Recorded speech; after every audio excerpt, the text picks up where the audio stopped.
This is the Colloquium of the Plato Society of Los Angeles. For those of you who are not members of the Plato Society, of which I can see there are some, let me just tell you very briefly, we are a society of adults that love learning, and we're an active, dynamic society. We've got this meeting today. We've got international trips, parties, and most of all, we've got study discussion groups, which are the heart of Plato. And this is once a month. We have a large lecture, and that's kind of a balance to our more intimate study groups. And it works out very well. People are very happy at Plato. And for those of you that are interested in learning about it, there will be some people in the back of the room who will be very interested in telling you about it, and by all means, do not hesitate to talk to them and express your interest. They will have their interest and try to help you understand about Plato, and if it is or isn't suitable for you, we hope it will be. Today, we have a very interesting speaker and a very interesting topic, and rather than tell you about it myself, I will introduce the person who's most qualified to do that, which is the chairman of our colloquium committee, Jay Rakow. Jay? Thank you, Jack. Before we begin, please turn off your cell phones. If anyone has their cell phone on, this is a good time to turn it off.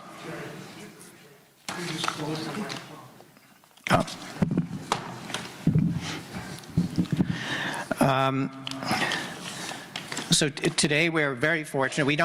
We usually have to confine ourselves to the Los Angeles area for our speakers, but this time we got very lucky because one of our Plato members is actually related to our speaker today. Joan Barton is the brother of our speaker, and we were able to get him from Syracuse. So David Bennett is the Emeritus Professor of History Emeritus in the Maxwell School at Syracuse University, and for many years was the chair of the history department there. Many of you may know the Maxwell School is consistently for many years ranked the #1 or sometimes #2 school of public policy in the United States. David is a native of Syracuse, as is Joan, and he received his bachelor's degree from Syracuse University, his master's and PhD from the University of Chicago.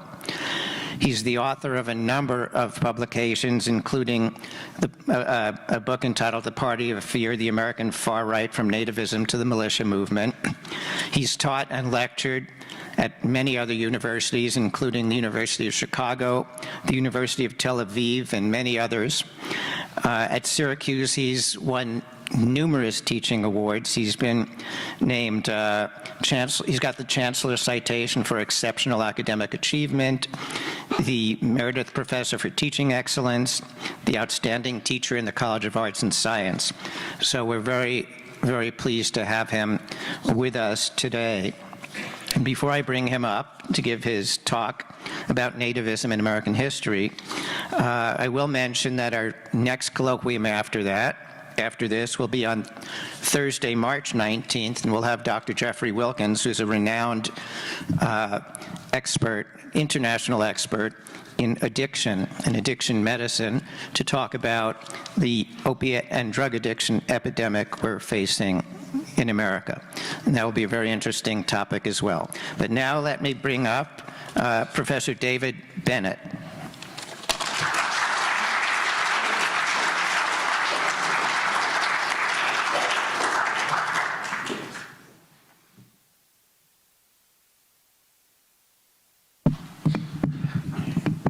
You let me know, by the way, if you can't hear me, right? As we go on. Louder. All right. How is this? Is this working well? That's very good. So you just remind me again and again. Thank you, Jay. I appreciate the introduction. And it's a pleasure to be here. I've heard a lot about the Plato Society over the years from my sister Joan, and I'm very impressed by the organization and what you do. As we all know, ethnic and religious nationalism is coursing across the planet. Fear of minority groups seen as alien peoples threatening a dominant population seems to be almost everywhere today. It was a driving force in Boris Johnson's Brexit campaign in England. It is the main reason why Viktor Orban was able to come to power in Hungary and later to demolish liberal democracy in that country. It's a driving theme for Matteo Salvini in Italy, for the far-right Freedom Party in Austria, for the extreme-right National Rally Party of Marine Le Pen in France. It appears in the rhetoric of Putin in Russia, the leaders of Poland today, and the would-be leaders of Denmark and many other countries. It seems to be almost everywhere, ethnic and religious nationalism. Now, ethnic and religious nationalism has many qualities to it. The President of the United States, Donald Trump, says that he's a nationalist. He believes in America for Americanism. And what he means by nationalism, among other things, is a hostility to globalism, as he puts it, to international trade agreements and international agreements of many kinds. But ethnic and religious nationalism, really at its heart, it seems to me, has to do with something closer to an inward-looking identity politics. We know the reasons that have been given for the events in Europe. There was the tide of desperate immigrants fleeing the wars in the Middle East, Iraq and Syria, getting on small boats and risking their lives to find a very hostile greeting oftentimes in Europe, or the wave of desperate immigrants from the devastating droughts in the Sahel in northern Africa, going across the chaos of Libya, getting on boats again, and being greeted again with a very hostile welcome, if at all, in Europe. We're told by many people that there were other reasons, of course. There was the collapse of working class jobs in Europe due to automation, due to the new technology, or due to the power of Asian industrial rivals, and all of these things helping to project and displace people's anger on the outsiders, on the hated other, as it was put. Now, we know that there can be many other names for this kind of ethnic and religious nationalism. One of President Trump's early intellectual gurus, Stephen K. Bannon, has been traveling across Europe arguing for ethnic and religious nationalism and claiming that the best term for this is populism. But I think there's an even better term for it, and that term is nativism. And nativism has been identified by scholars as being all across the world, in many countries and throughout history. Scholars have identified nativist movements in Brazil and in Iran and in Zimbabwe and Nigeria and Japan. They've found it in many places, and we know today it's not only in Europe, it's in Asia, where Narendra Modi's India has been stimulating hostility by Hindus against Muslims. In Xi's China, where there's been the repression of the Muslim Uyghurs and the Tibetan Buddhists. Sometimes it appears that nativism is all across the planet, that is, fear of alien outsiders threatening the dominant population. The United States, of course, has not been immune to this kind of fear and hostility, and that's not surprising. The term nativism emerged in the United States. It's had its most profound impact in the United States. And the reason why it has is because the United States has been, across most of its history, the world's preeminent example, as all of us know, of a multicultural, multi-religious, multi-ethnic society. It was the land of immigrants, the great magnet for millions of people seeking a new life and a new world for so many years.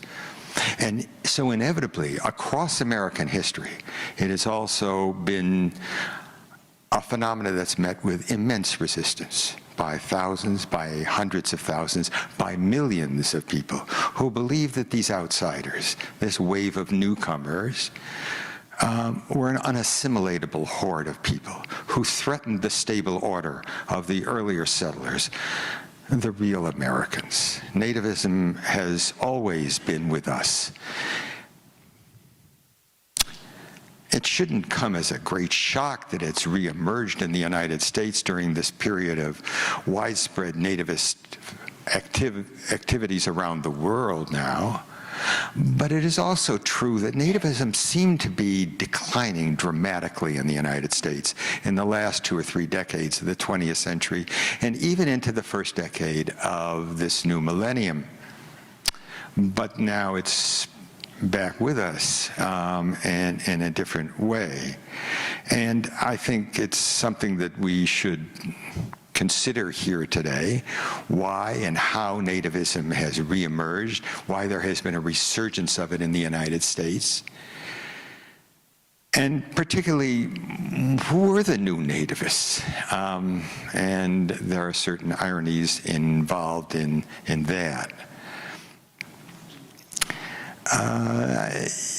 But I think that to understand why there's the new nativism, we have to look at the long arc of its story in America, at the history of American nativism, and that's what I thought we would do in the few minutes remaining here.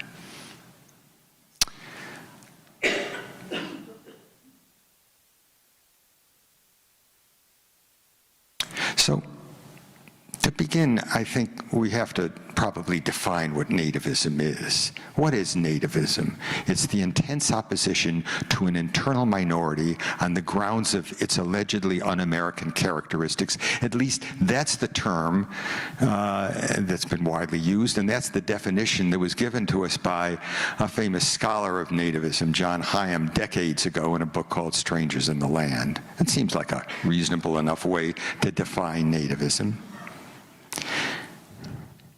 The earlier settlers, they were supposed to be the real Americans. But of course, the real Americans were never Native Americans. Native Americans were considered by the earlier settlers to be aborigines, to be primitives, to be a racially inferior group, to be pushed aside. Put on reservations, killed in the Indian Wars, run out of the country to Canada. It's one of the great initial problems in looking at the history of American democracy, one of the original sins of America. But of course, it occurred at the very time of an even more significant original sin, because the first African slaves arrived on these shores at the very same time that the first colonists got here. So what do we call this? We call this not nativism.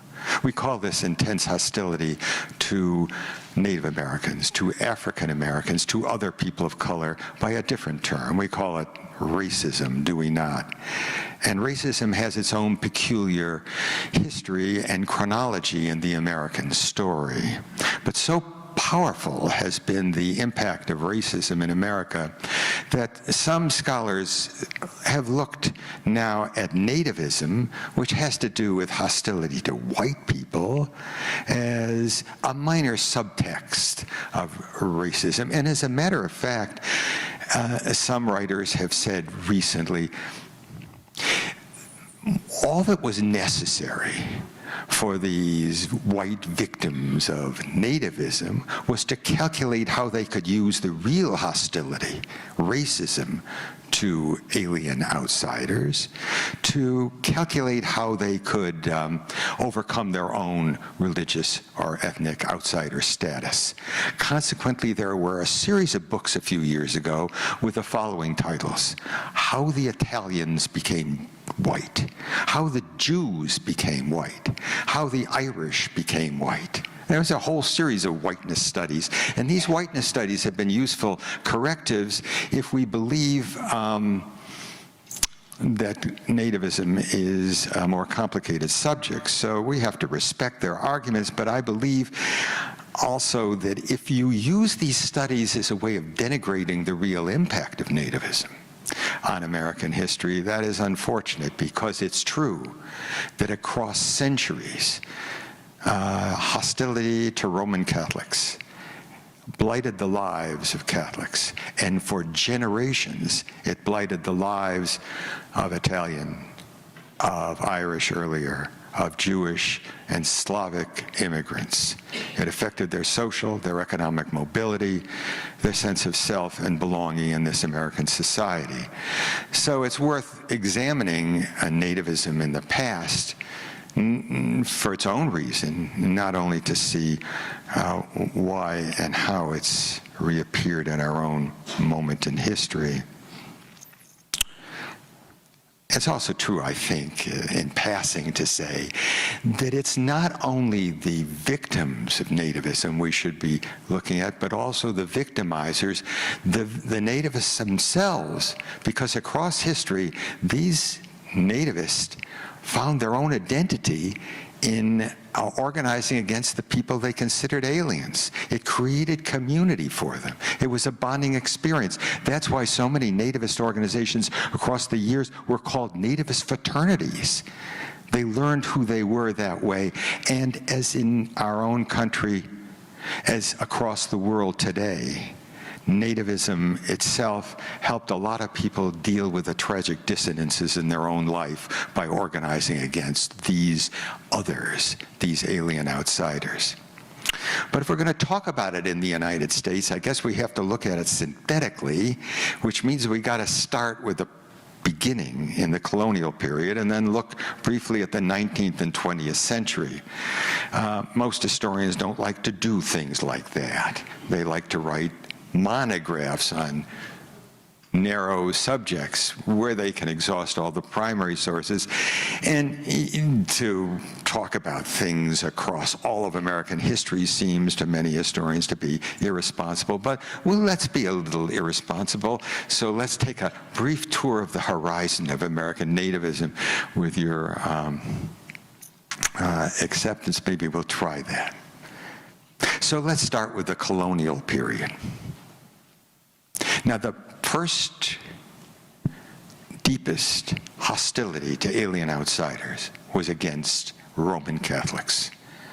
The first settlers to the United States came here from an England which had become clearly part of the Protestant camp. The Elizabethan Acts of Uniformity and Supremacy, after Henry VIII had put the empire in the Protestant camp, meant that many of the settlers came here after growing up with years of hatred of Catholicism, of living with no popery laws. And when they took that long journey across the vast ocean to this wild continent, they were filled with hatred of Catholicism.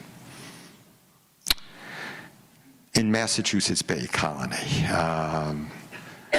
where the Calvinists said that they were going to build a city upon the hill, God's American Israel, they called it. It was based on a view that it would be purged, as one of them put it, of Romish corruptions.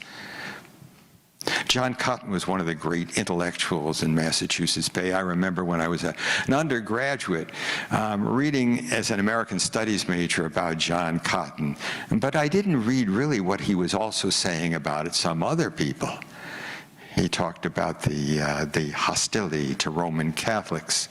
Any state which spares spilling the blood of the Jesuits and the priests are a misbegotten monstrosity, he said. They hated Catholics in Massachusetts Bay, and they continued to hate them across the years. In the colonial period, you couldn't celebrate the Mass only in one colony. You couldn't practice your religion. You couldn't even have a franchise if you were a Catholic in only 2 colonies. It was a place where there were a few people speaking of liberty of conscience, like Roger Williams, who believed in liberty of conscience for the Quakers, but he conducted his debate with the Puritan divines of Massachusetts Bay wholly in terms of anti-Catholic rhetoric. The Romish wolf purging herself, he said, of huge bowls of the blood of saints, herself. It was always a strange kind of misogynist rhetoric that was used about nativism and by the early nativists. There was no hope for Catholics in the 18th century either. Elijah Williams, who was a learned figure in Massachusetts, and a man who also believed in liberty of conscience, said that the Pope was the most detestable monster the earth has ever had upon it. Those civil magistrates who have not opposed that beast have therein committed fornication with her and have proved the enemies of their people. It was always through that. You know how they learned the English language in Massachusetts Bay? They learned it through rhymed couplets. That's what kids did. A, B, C, D. A, abhor that errant whore of Rome and all her blasphemies. Kids played Break the Pope's Neck. That was a favorite game. There were Pope Night festivals. There was a pandemic of fear of Catholics, and it was bizarre because there were over 3 million people living in colonial America and only 35,000 Catholics.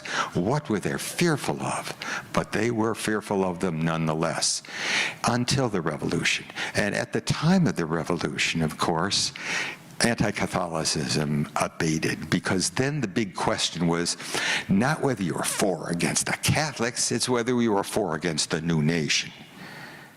And when the Revolution was over, George Washington canceled all the Pope Day festivals. And he spoke to the Catholics of Maryland. Maryland had been a Catholic colony until it had been, the charter had been lifted. It became a royal colony. And he went there and he spoke to them. He said, America, he said, hopes to become the world leader in freedom and justice. And your fellow citizens will not forget the role you played in their revolution or the help that we received from another nation, he was talking about France, in which your religion is practiced. So it looked like at the end of the revolution, when the new United States was formed, it was all over. Nativism was over, but we know so much better, don't we? Nativism reoccurred. Not immediately. Immigration didn't come to the United States for the first 20 years or so because of economic problems, but then the world became easier for a lot of people to get to the New World, and when they did, they came in great numbers from Catholic countries, particularly from Ireland. By 1840, there were 660,000 Catholics in the United States. And when they came here, they came to Jacksonian America, which was a time of great political upheaval, but also a time of enormous religious fervor. This was the Second Great Awakening, the emergence of a huge wave of evangelical Christianity. And they were opposed to the kind of strict Calvinism of Massachusetts Bay back in the colonial period, but they also shared intense hatred of Catholicism. The American Bible Society, the American Tract Society published books.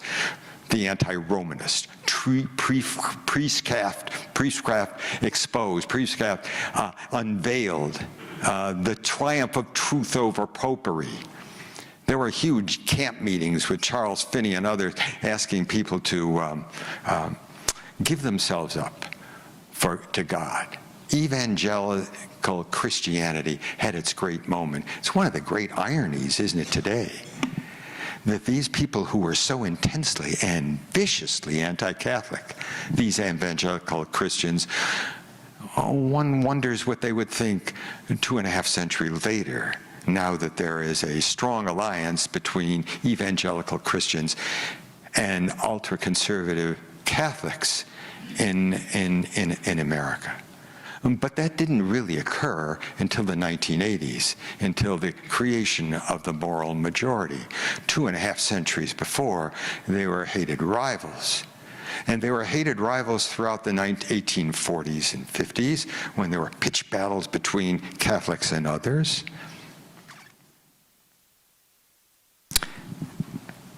One of the things they hated particularly, these nativists, were the Catholic priests and nuns.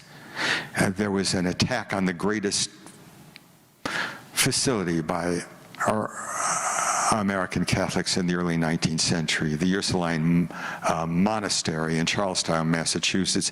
Protestant workmen attacked it, burnt it out, ripped out all of the religious symbols there, and they were acquitted. One of the reasons they hated these people is because they knew how devilish they were, because they had read about it in the most famous bestseller in the United States throughout the 19th century until the publication of Uncle Tom's Cabin, with a singular exception, of course, of the Bible. And that was a book that's familiar to you. No, it isn't familiar to any of you, because it doesn't have a very familiar title.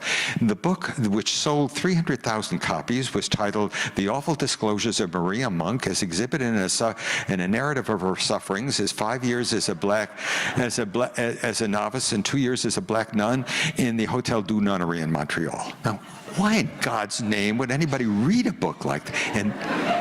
And I'll tell you why, because it was a classic in pornography, and particularly sadomasochism. And it had excruciatingly detailed descriptions of the leather bindings of these. Maria Monk was supposed to be a young Protestant girl who'd been captured, sent to this nunnery, and they're viciously abused by murderous mother superiors, and then raped by Jesuits who came through internal passages to attack them and sexually abuse them.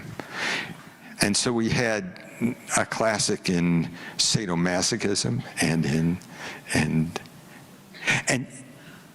the nativists, when they got control of the Massachusetts legislature 10 years later, created a committee to go into, and they had the power to do this, to go into the nunneries and to dig out the cellars, because they were told in the awful disclosures that the bleaching bones of babies and infants born of the illicit rapes by the Jesuits were there. They didn't find anything, of course, but that didn't keep them from doing that. They hated Catholics, and they believed that Catholics were devils.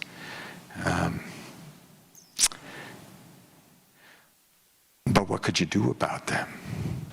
Well, what you had to do about them was to organize politically against them, because something was happening after 1840, and what was happening after 1840 was the potato murrain and the potato famine in Europe, which sent waves of Irish and German Catholics in this direction, particularly the Irish. There were 280,000 Irish Catholics coming to the United States in 1847, 380,000 in 1851. By 1852, there were almost 3 million new Catholics who had come in the last 10 or 15 years. They were desperate, and they were penniless, and they created now real ethnic religious nationalism. Because these were not only Catholics, they were from Ireland, they were from a foreign land. They seemed like they were penniless outsiders who were vicious and dangerous. And they came in their millions. They came to the port cities filled with social problems. They came on ships that were filled with plague. They had ship fever. It was a form of typhus. They had dysentery. They had smallpox. When they arrived in the port cities, they had to open up quarantine hospitals for them. And soon it was clear that they brought all kinds of social problems with them. Half of the people arrested in New York within 4 years were Irish and in jail. The gin houses proliferated. There were hundreds of them. Soon there were thousands of them. They were sick, they were drunk, they were violent, they were penniless outsiders. They were representing a clear cancer in American society. And that's at least what the new nativists believed that these Irish represented. And worse than that, they were Catholics, and they were not real American citizens. They owed fealty to a foreign dictator, being the Pope in Rome. And one of the things that these early nativists hated was the attack on the public school system by these Catholics. They wanted to have their own parochial schools. And parochial schools, of course, were dangerous. You cannot be assimilated. You couldn't be an American citizen that way. There are certain ironies here today. When I was listening to Betsy DeVos, who's the Secretary of Education, she wouldn't even refer to public schools. She referred to them as government schools. She was celebrating not only homeschooling and not only charter schools, but also parochial schools. And I had to think when I was listening to her how ironic these earlier nativists would have thought about that kind of rhetoric. Because the nativists hated the public school system, and they hated the fact that these people were also going to be voting. They were going to be sent in masses, marching these illiterate, ignorant people into the voting booths. They tried voter repression against these people. The Irish Catholics were considered alien, desperate outsiders, but what could you do about them? What you could do about them was to organize against them, and they organized fraternities and nativist fraternities. Out of one of them, called the Order of the Star-Spangled Banner, a political organization emerged. And the political organization was called, of course, because they were the real Americans, the American Party.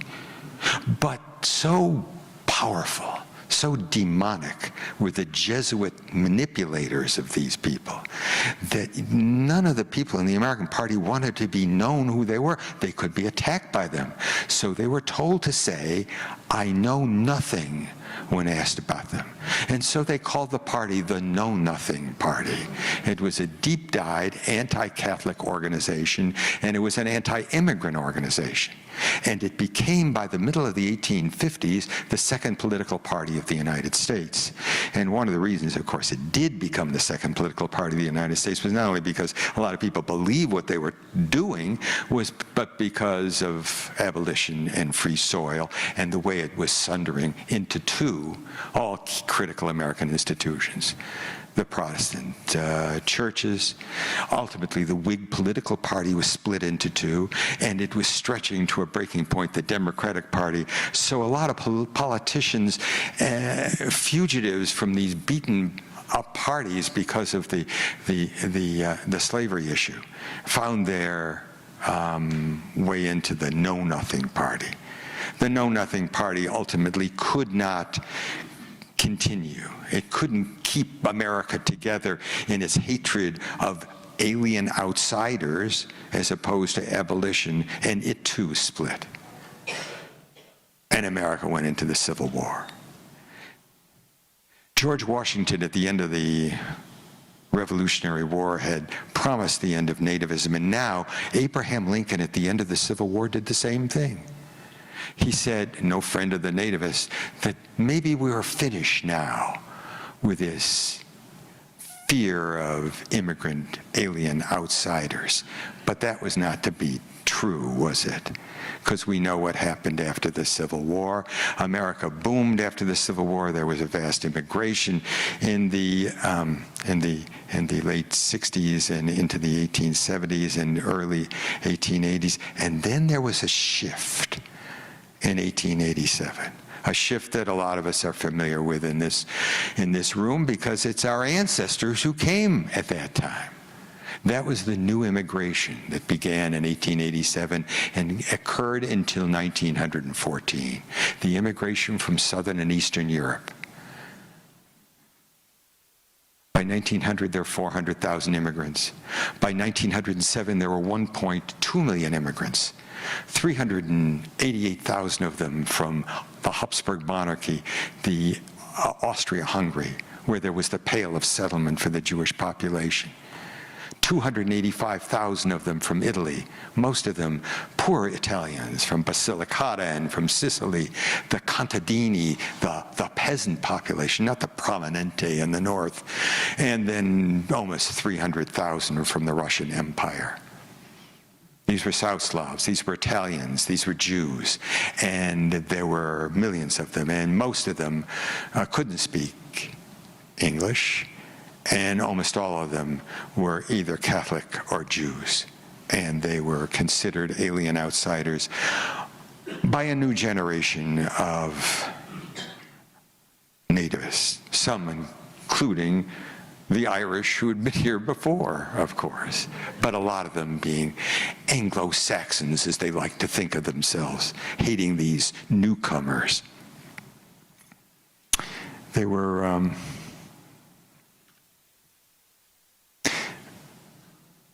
creating immense social problems. Look at these Italians, one person wrote. They were vicious. They were poor. They were dangerous people with an admixture of the criminal element. And the Jews, dirty, bearded, foreign degenerates, squat, Slavonic people, as one person wrote, with a ruthless concentration on self-interest, materialist money grubbers. Something had to be done about these people. And so there was a whole proliferation of new nativist fraternities, dozens of them, hundreds of them. The Red, White, and Blue Order, the Patriotic Sons of America, the sons and daughters of the Pilgrim Fathers.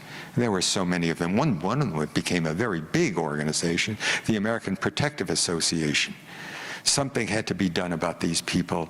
And across the years, it was the typical working class people who hated the outsiders, but there were also elites who hated them as well.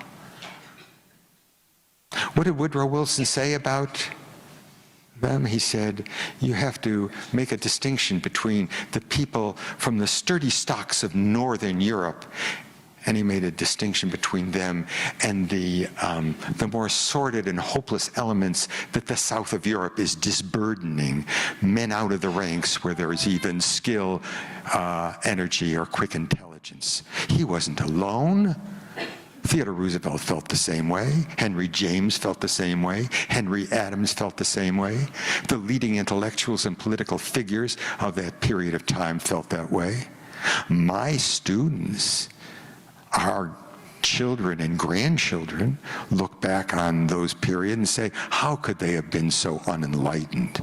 Let's change the name of college buildings because those people were such terrible people. And we wouldn't be like that. But of course, we would have been like that. Because if there had been a Barnes and Noble back then, the books that these people were reading would be at the front of the store by Houston Stewart Chamberlain, by Count Joseph Gobineau, by Gustav Le Bon, and even Americans like Madison Grant or Lothrop Stoddard. The inequality of races. You knew scientifically these people were inferior. All you had to do was study the cranial capacities, the head forms of them. They were outsiders, but they were inferior. Woodrow Wilson was a great progressive leader.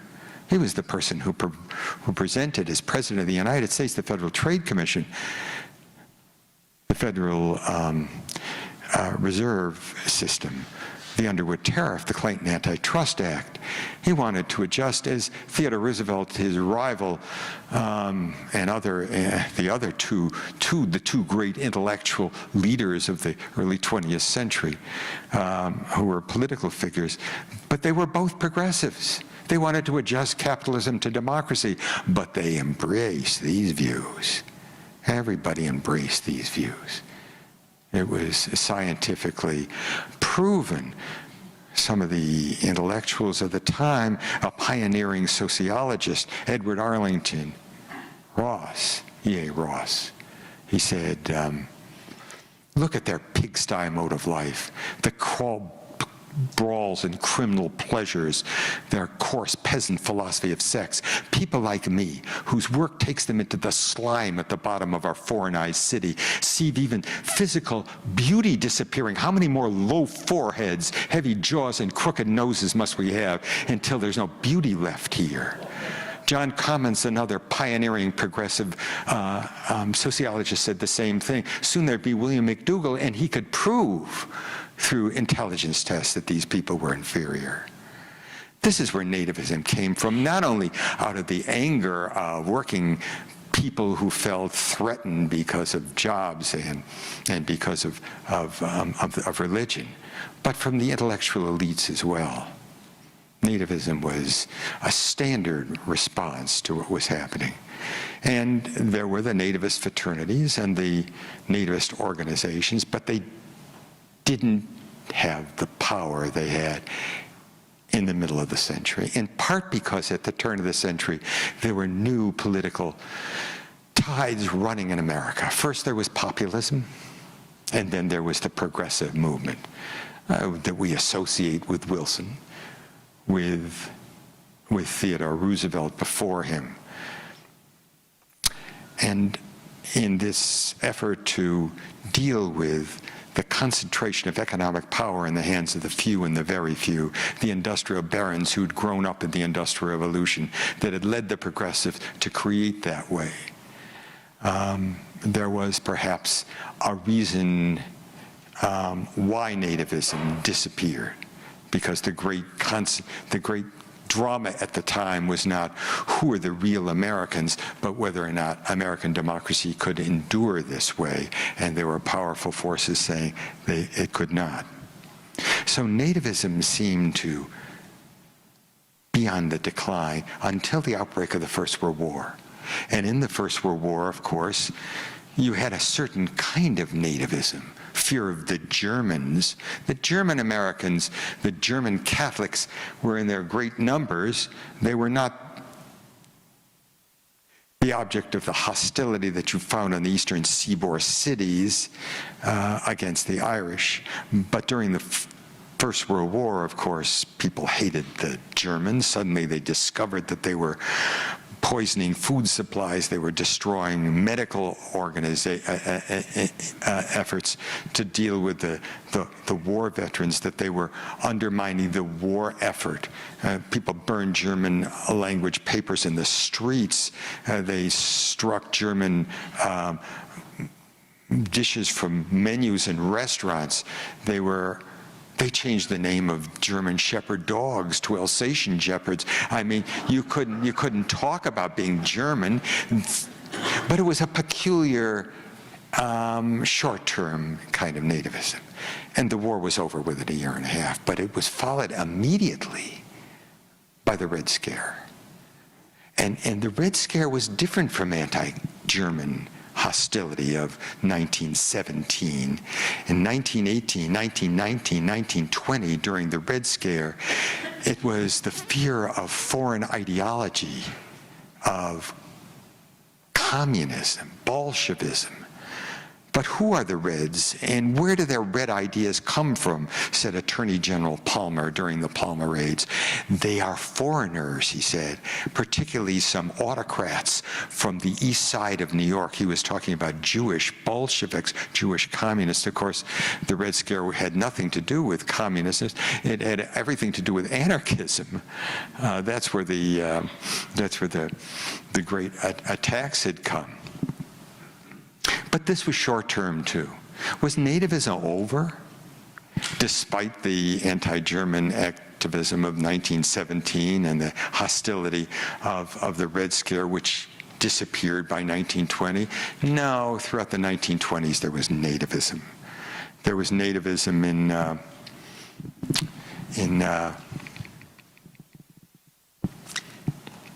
the Ku Klux Klan of the 20s. And we could talk a little bit about this new nativist fraternity, but it had a short-term effort. Nativism finally disappeared, it seemed to me, in the 1930s. And let me end with that, because we'll be at our magical hour, and we can talk a little bit more about it. Just a comment about why nativism seemed to disappear. It seemed to disappear because, one, the nativists were successful because they closed the golden door in a series of anti-immigration legislation between 1917 and 1924. America stopped being the land of unlimited immigration, stopped being the land of the Statue of Liberty. And there was a restriction on immigration, a severe restriction, based on nativist principles. And as more and more years passed by without waves of immigrants coming here with their social problems, as they found assimilation, as they experienced their own American success story, the running soar of social problems disappeared. Maybe that was one reason nativism disappeared, but there are other reasons as well.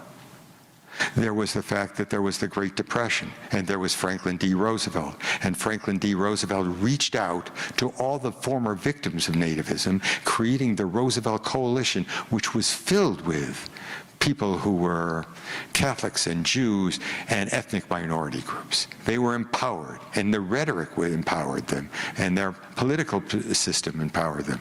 And also he eliminated, through the New Deal, one of the reasons why nativism was so powerful before. People could displace and project their anger at economic problems on the hated outsiders, and he argued it was not that.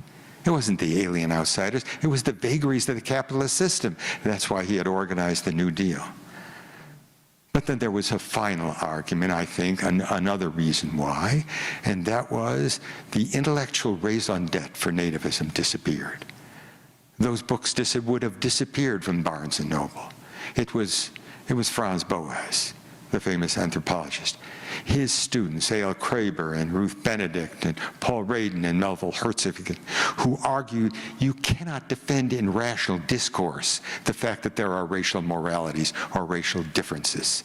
The International Genetics Society, the International Psychological Associations, the Sociological Association, the Anthropological Association, all in the shadow of Hitler's racism, all argued you can't make a case anymore for it.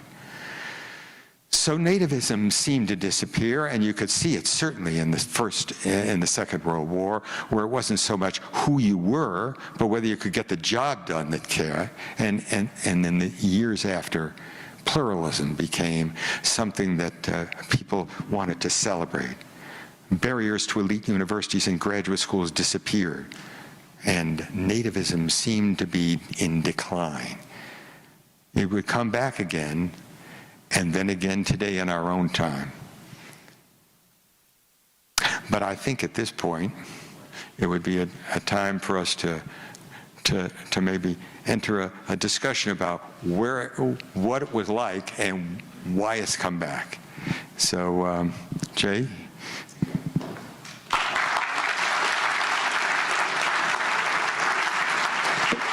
Thank you, David. We'll take some questions now, and we'll start right here. Professor Bennett, what impact will social media in the coming years have on either tamping down nativism or allowing nativism to resurge? Well, I'm no expert on social media. We all have our own view about it, don't we? My own view is that it will help to stimulate nativist activity. It'll help to stimulate fear and hatred of all kinds. While initially we thought that social media was going to be such a liberating force, organizing people who were speaking out against repression in the streets of Egypt during the Arab Spring, we've come to understand that one of the things that social media has done is to allow large numbers of people who in the past had to be communicated through leaflets and newspapers. Suddenly now they found new ways of communicating to each other. Their fear, their hatred, their contempt for alien outsiders. I may be wrong. There are a lot of people in this room, because I'm in Los Angeles, who know a lot more about media and its powerful impact than me, but my own sense is that social media is one of the things that's empowered this, and that we know through a number of truly destructive websites that it's allowed the organization of white nationalists and others. We have a question here. I'm over here. How do you think we can ease or prevent nativism now? What a question, and who has an answer to anything like that? We know that at American universities, there has been a continuous, almost obsessive concentration of academics, students, graduate students, on the questioning of diversity and inclusion. And that the way to deal with nativism is to educate a new generation into the poisonous attitudes of those who've been racist or nativist, people who have turned against whatever they consider to be the alien outsider. But I'm not sure that this has been all that effective. And one of the things that's been most attractive about the new nativists is the argument that this political correctness is counterproductive, because it suggests that the elites consider us bigots and dummies, and that has infuriated people and gotten them to join or to accept some of the racist arguments that and nativist arguments that are in circulation. So I'm not sure I know the answer to that. Obviously, the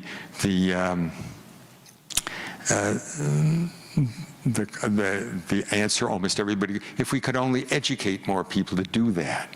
Yes, that's true. And if more people committed themselves in service to causes that were interested in that, that might be successful. But we gotta accept the fact that there are large numbers of people who are not going to be easily persuaded that way. Question over there. Yes, I wanted to thank you first for your perspective. I really appreciate that. What do you think, or hasn't there been a lot of work on the evolutionary genesis of the other and your own group and all of that, that it's kind of been an evolutionary requirement as we evolved? I wonder if you could expand on that just for a moment so I could understand. Well, and as we were evolving, millions, thousands of years ago, the protectiveness of our own group and the suspicion of other groups supposedly is kind of built into the part of our brain that is not in the prefrontal lobe. Is this just the way human beings are wired, to fear outsiders? Yeah, is it? And alien threats. I think clearly that's probably true.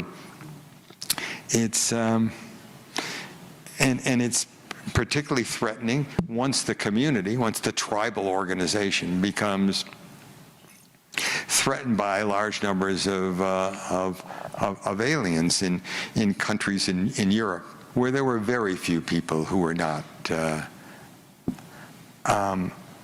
French, Dutch, Danish. Suddenly there were all kinds of immigrants coming there. That created this kind of threat. The United States, of course, was always a multi-ethnic society, and it had this struggle against alien outsiders all throughout history. And maybe it is true that some people are wired that way. But nativism goes up and down as well. And in times of social and economic stability, and in times of economic prosperity, there is less anxiety and less fear and hatred and hostility. But you're probably right. This is something that's never going to be eliminated. It was never eliminated in the United States. And it's come back here again. Next question up here. Are there any forms of, populism that are not significantly nativist? I'm thinking particularly of the Catholic Church under Pope Francis, and here I'm just guessing. Oh, sure, there are. I certainly agree with you. And populism itself is a very interesting term.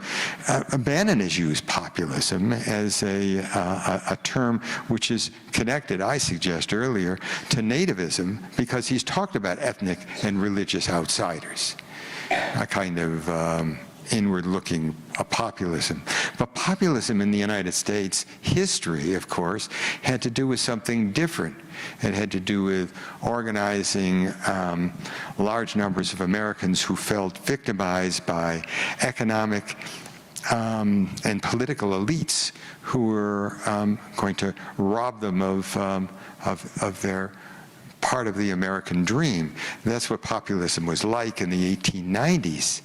That's what William Jennings Bryan was talking about when he talked about how the United States should not be crucified by economic oligarchs, although he didn't use a term like that.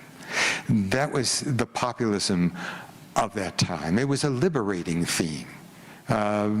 Bernie Sanders likes to use some of the same rhetoric. Although it's interesting about the populists in the 1890s, there was a deep-seated nativist undercurrent to it. If you read the populist literature of the 1890s, the books that were written by prominent populists, Mary Ellen Lease, Ignatius Donnelly, Coyne Harvey, they were filled with anti-Semitic and populist rhetoric. So populism itself, even as you could see it in the movements in Europe, was itself caught up with a kind of nativist fear of foreigners and outsiders. So I think populism can be liberating, but it also can be problematic if it's infused with these kinds of attitudes.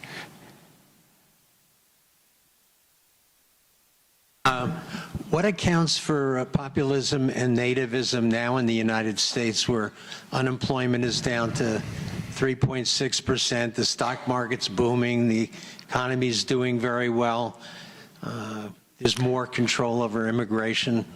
Yeah, that's a central question of our time. What would account for it? Now, this is an issue that is a highly contestable one, and it brings us into the realm of contemporary politics, I understand. So you're asking me my own personal political view at this point. I have to tell you that I think one of the reasons why it's emerged here is because it's a worldwide phenomenon. That's why I wanted to start with that. But it's also emerged here because of the election of Donald J. Trump, who is not himself necessarily an ideologue. Donald J. Trump was for and against a lot of things across the years. for and against the Iraq War, for and against a woman's right to choose or abortion, for and against gay marriage. And he's not an ideologue. He said, I love immigrants. He told that to Telemundo, the television broadcast. He married 2 immigrants. Ivana was from the Czech Republic. Melania's from Slovenia. I like more immigration, he said, from Norway. But he also has used nativist rhetoric continuously. It is not surprising. The Mexican Americans, he said, they're not sending their best people here. They're sending rapists, they're sending murderers, they're sending drug addicts. The Muslims, he said, we're going to close down all Muslim immigration to the United States. He said that after the San Bernardino mass killing a couple of years ago, until we find out what the hell is going on. And he is, of course, appointed a Jewish American, Stephen Miller, as his major counselor on immigration and nativism.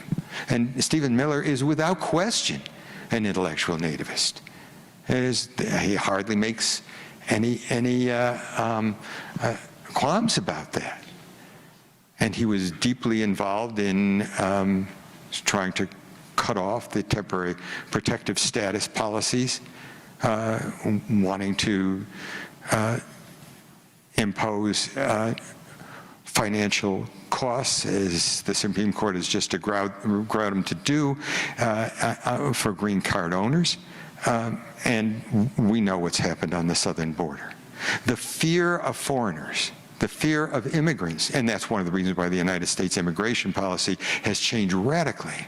It's hard to argue that this has not been a nativist response. That is, in the classic sense, the fear of foreigners, of the other, as an unassimilatable horde of alien outsiders from shithole countries, as the president said in one meeting. And in another meeting, he said, why do we need the Haitians here? All they do is bring disease. This is a political administration where the President of the United States, it's not that Donald Trump is a Republican. No Republican president ever used language like this. No Democratic president has used language like that. Since back there, the only president who ever used language like this was Calvin Coolidge. It hasn't happened in the modern period. It doesn't happen. George W. Bush went out of his way to say to Americans after 9/11, you cannot turn against Muslim Americans. They're good citizens. George H.W. Bush, of course, was a leading spokesman for this. Democrats and Republicans have agreed to this, and now we have a president who is willing to use the kind of nativist memes that have not been used before, and I think that inevitably that's why we have it. Now, it is not true that Donald Trump invented the hostility toward immigration. That's been with us for a long period of time, and long before he became president. It was hard to get through even a bipartisan effort at immigration reform. Large numbers of Americans don't believe in it. We don't allow people to push in line ahead of others. We should do something about these undocumented people, these illegal aliens. This has been a big debate in Congress long before the Trump presidency. But one of the reasons is that the deal was not made before President Trump came here was because of Stephen Miller's efforts working as a very young man for Jeff Sessions, a senator from Alabama, in blowing up what came very close to a compromise effort between Democrats and Republicans on immigration reform. But now he's in office, and Miller's in office, and we see a powerful nativist theme. It was a throwaway line in one of presidential candidates Trump's speeches about building a border wall. People applauded, and then he used it again. And then he invented the concept that the Mexicans would pay for it. And that was kind of silly, and everybody understands that. But it was not that President Trump is a deep-dyed nativist, but he is a transactional political figure, and there is support for this. There always has been support for it. But no other president has ever responded to it. And I think that's one of the reasons why, in a period of economic prosperity, we're seeing that. Now, many other people in this room would have different views, but that just happens to be mine. Question here. Until you have to raise your hand, please, and we will get to you, I promise.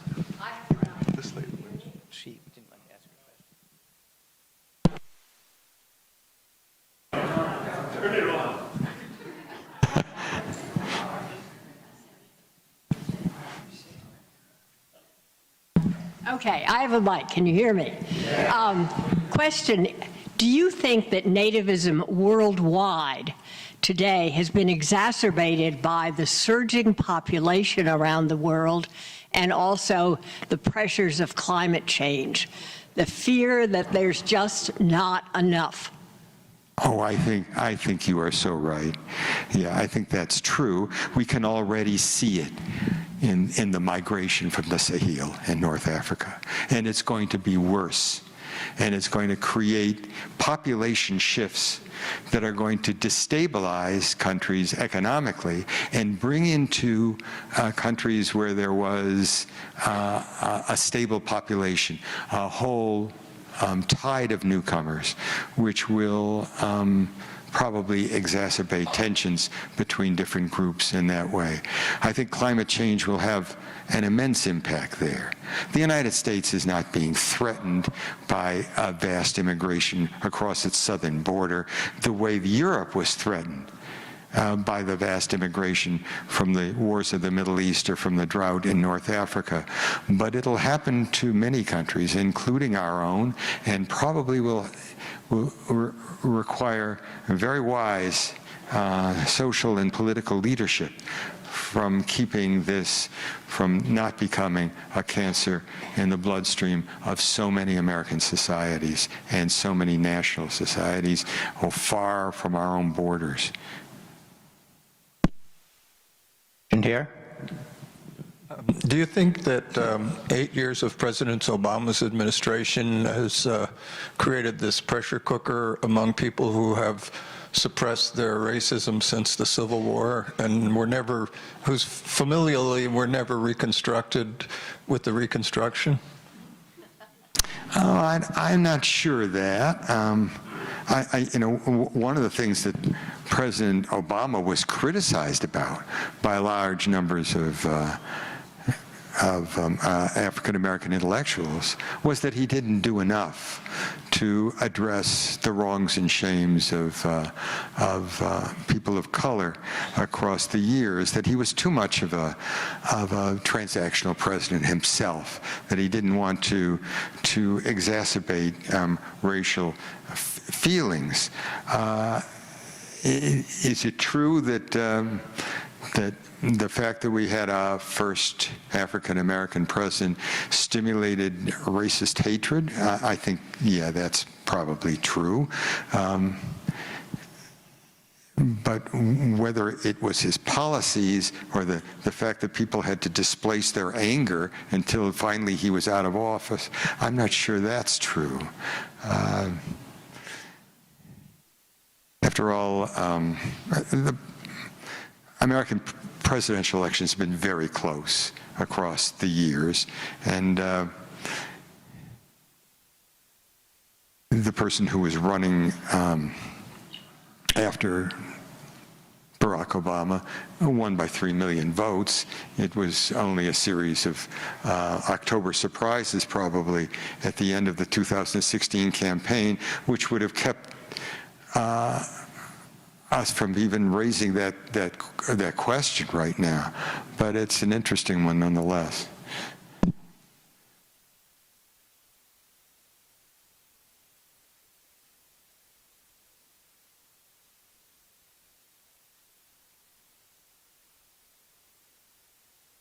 basic, the fundamental issue, I think, are the people.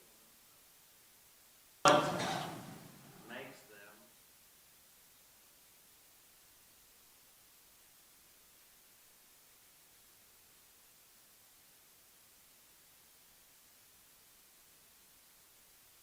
others can play upon them because of their unsatisfied lives, which of course is nurtured and passed on and modeled and this sort of thing.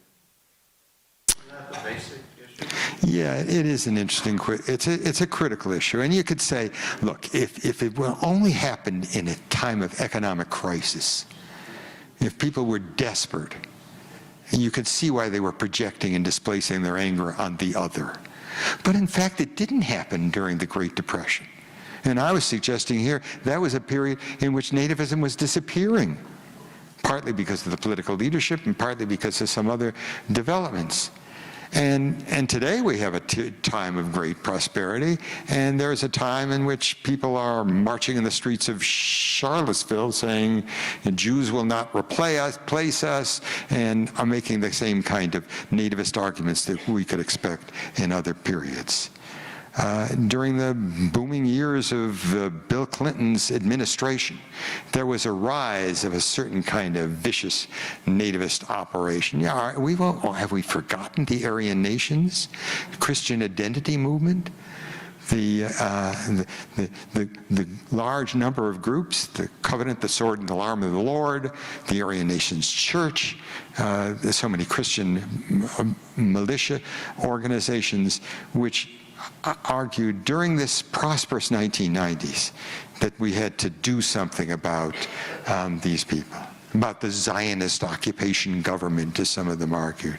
That was a time of prosperity. How can we explain why during terms of prosperity we have some of these movements emerging, and other terms of times of despair, them not emerging? And so the question you're raising is, what can we do about this? Why do certain people tend to feel that the way they can handle problems in their own lives and in their own communities and in their own tribes by turning to nativism? If we had an answer to that, we probably could do something about it. But I'm not sure anybody really has an answer to it. Question here. I have a question here. I enjoyed your lecture. Thank you very much. Thank you. How do you explain, in California, every university, every college graduation, you see Latino students carrying their own flag, Mexican students, their own flag, Hondurans, their own. They don't even consider themselves American. Could you please explain it to me, being an immigrant myself, proud of being an American from the day I stepped on this land? I cannot understand what's going on with other nations. Yeah, I think that's one of the things that's infuriated a large number of Americans, and it's one of the things that helps to stimulate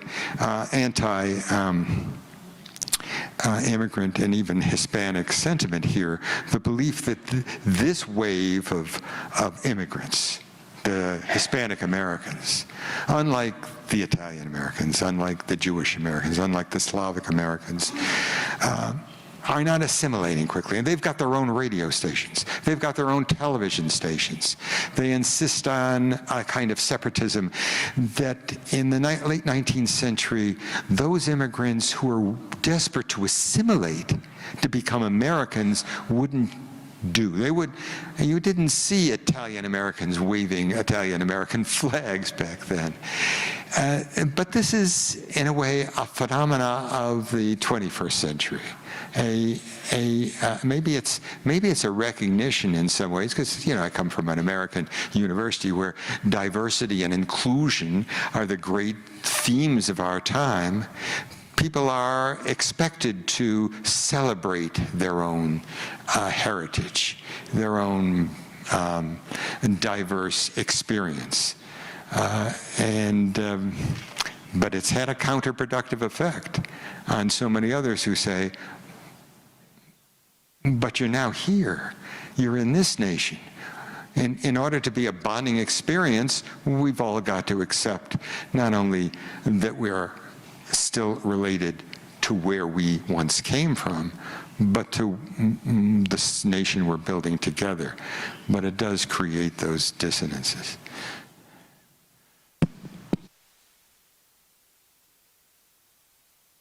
I was just wondering, in response to the other gentleman's question, whether or not the fact that although we're in a time of prosperity, this prosperity is not evenly spread in this country. There's a tremendous amount of inequality which seems to be increasing. And also the technological revolution, which is causing a lot of anxiety among people who feel that they're sort of being left out or are under a great deal of stress, robotization, and people losing their jobs. Are these factors that maybe help to explain why there is this rise? Yeah, I think you're right. I mean, I think that's what's going on in Europe. It's going on in the United States, too. It's people who are facing an uncertain future because of the new technology and because of the wave of immigration, but particularly because of the new technology and the belief that no one knows if their own jobs are going to be there, or if their kids are going to live the same kind of life they have, and they don't know what to do about it. And one way of dealing with it is to say, somebody must be doing something to us. If only these immigrants weren't here, if people hadn't sold us out to China and created international organizations that allowed our jobs to be shipped overseas, it would be all right. It's true across history and across many countries, that people look to project and displace their anger at outsiders when they're dealing with problems that no one really has been able to offer a solution for. And if we're wondering about that, all we have to do is look at the political campaign that we're dealing with right now. Next to last question. One of the attempts that's been made to deal with nativism has been in Germany after World War II, where there's been legislation to prohibit anti-Semitism and its manifestations. My question is whether that's been tried elsewhere and what your view is of the possibility of that being successful here or anywhere. Yeah, well, the question is whether or not you want to restrict people's freedom of speech and people's freedom of action in service of imposing a certain kind of uniformity which will protect the society against the spread of nativist poison. It's one thing in Germany after the Holocaust for the German society to do that. But it's another thing here, and it becomes a constitutional issue. There is freedom of speech. It's a big issue on American college campuses, where a lot of college students feel they shouldn't have to hear ideas that they don't agree with. If Charles Murray comes to an American campus like he came to Middlebury, who is representing not exactly, but something similar to the kind of arguments that you heard from Count Gobineau and Gustav Le Bon, that there's a racial difference between them and us. They refused to hear him. They shouted him down. They threw things at him. They pushed the moderator and injured her. And then we don't have to hear racist, nativist ideas. Well, there's a problem with that too, isn't there?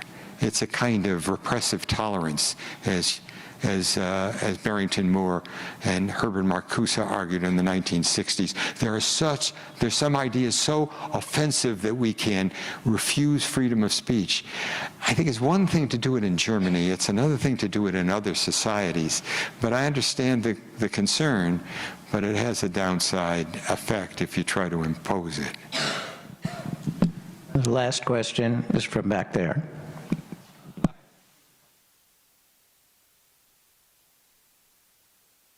Hi. It seems like divide and conquer has been used to keep the disenfranchised in our society down for the millennia. And how can we raise the consciousness of humanity so we can get beyond this?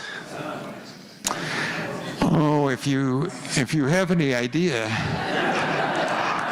that would help us all, that would be very helpful. I don't have enough self-confidence or maybe arrogance to even offer a solution to that problem. But it is, if we can only find out ways in which we could have a society in which there are not these tragic dissonances that lead people to turn one against the other and to create a sense of alien outsiders, it would be a better place for all of us to live in.